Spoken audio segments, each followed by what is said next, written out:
G'day, hi and welcome. Alright, finally, my dad and I just adjusted this. I'm not going to lie to you, I just about fired it in the bush. Frustrating little, such a finicky little guy to adjust. Mind you, it's not a brand new saw, but I used it today, and once again, this saw is almost 1 2/3 paid for itself.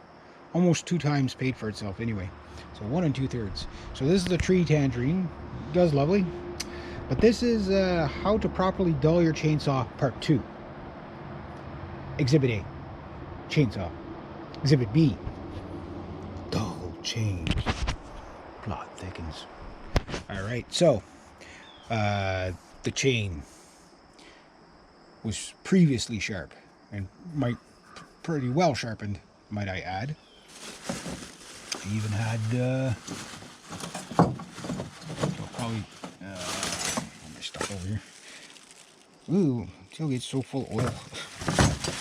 Try not to get full of oil. Where is it? Yeah, I've got the raker gauge here. So this thing, it basically goes over 4 teeth, and then you get 0.065 thou of an inch every time you file it. And exhibit C, previously sharpened chain. And right now, that's not too bad. Oh, that one's bad. Exhibit bastard head. That's how you properly dull your chainsaw. Tomato cage. The tomato cages of doom. Okay, so what happened was, you guys saw my last where the Manitoba maples were wearing body armor. The little Manitoba maples were wearing body armor, which is in there somewhere. Today what happened is I was clearing, there's Marley, there's my girl, was clearing like stumps and stuff, same thing, but only I was like being really careful this time. And in the process of being extremely careful, man, that's a lot of oil. In the process of being really careful, I did really good. Kept the chain sharp almost all day because I sharpened it really good. And then it's well, I might as well get these briars, old dried up briars, while I'm at it. There's my girl. Technically, you're not our dog, but you're sort of kind of our dog. Kind of like a double. You're like a double dog. You're like a double. Yeah. You're interrupting the video. Oh, scratch, poor girl. So anyway, yeah. So I'm like doing good. I did a bunch of stumps. Didn't touch the ground once, and then I turned around to get a bunch of briars. I might as well get this, and went in. You clang and got the tomato cage. So that dulled it for the day. That's why it's a good idea to have 2 chains. One as a you know, kind of like a bastardized chain that you sharpen up and see how far you get with it, and then one for good cutting.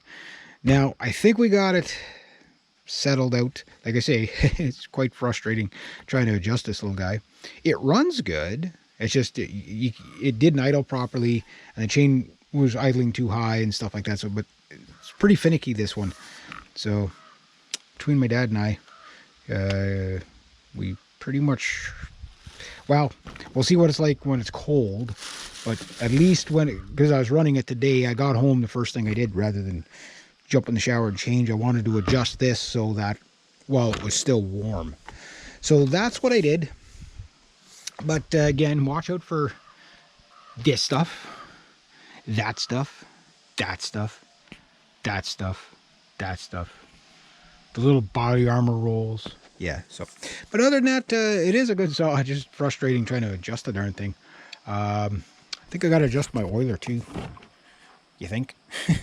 Mind you, I was sitting here revving it while we were adjusting it, so all the oil's on the... That's good, though. At least I know the bar's well oiled and stuff like that. So, yeah. But the back of my truck is now going to be really oily, which will preserve the truck. So, yeah, so that's how you dull the chainsaw a 3rd time. I think this is going to be a weekly occurrence of me dulling my saw. But that's normal. But, yeah, I'm going to... My rakers, I didn't have to do them the last time. They were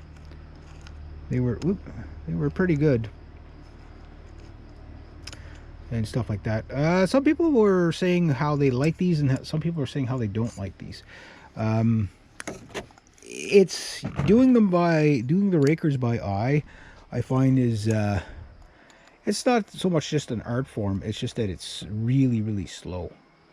And yeah, you got a bunch of numbers on here, and they all mean something. And I can't explain it in a nutshell. Is these holes here for your inside the tooth, if you've got a V tooth or a round tooth. But if you've got a V tooth, you use that.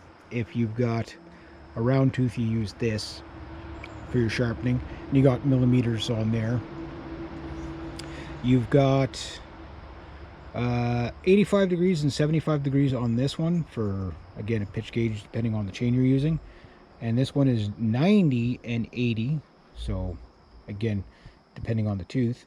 And then for here, you've got 30 degrees, 10 degrees, 35 and 0. And then your depth here is 0.65 thou. So might have to, I don't know if there's enough there to, yeah, no, I don't have to do the, it's starting to catch the raker, so probably a few more filings I'll have to do the rakers. I check it each time, so. But yeah, so today, again, it earned its keep again. Oh, kinds of crap in there. But yeah, just hopefully the idle thing is sorted out for now. It's more of a safety issue than anything. But other than that, great little saw. When it's not doing maddening things like being finicky to adjust. All right, there we go. So be sure to sharpen your chainsaw so you can properly dull it again. There you go.